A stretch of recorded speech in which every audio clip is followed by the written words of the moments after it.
Yeah, my name is Dr. Brandon Carter. I'm from New York. I am taking Core 1 Plus here at Simply Implants Institute. As a returning student, I feel like I've learned a lot more of the restorative aspect compared to the first time around.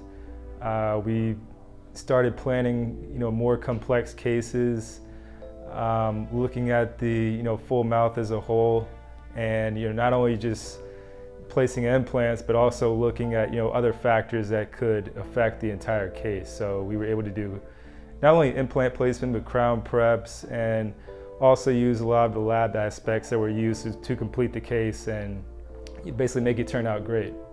Core 1 Plus is a lot more strategy driven, I would say, than the Core 1 course. Like I said, more complex cases, a lot more planning, a lot more focus on the restorative aspect, and also how the lab aspect ties into that as well.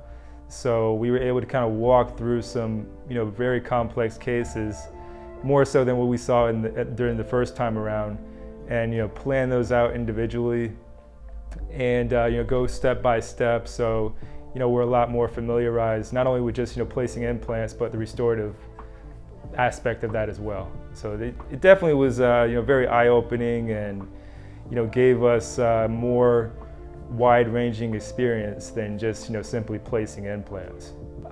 This time around I placed about 16 and counting. I still have another case that I'm going to complete before I leave, so hopefully maybe around close to 20 before I leave here today. Oh yeah, it was definitely worth it. Like I was saying before, the first time around, for someone who hasn't had much implant experience, just getting the feel and being able to just place your first few implants, is obviously important.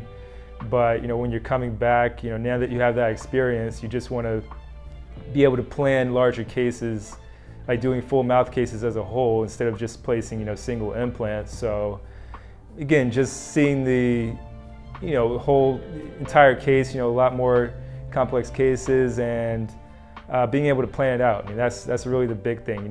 Strategizing, planning it out, talking it over with the instructors, seeing each person's point of view. It's just really important just to see how each person would complete it their own way, and then just kind of compare that to your own thoughts, and you kind of see where your areas of growth are, and what you're doing well and what you need to improve on. So yeah, it's definitely not a final step in the journey, but it's definitely a good step ahead of where we were before during the first course.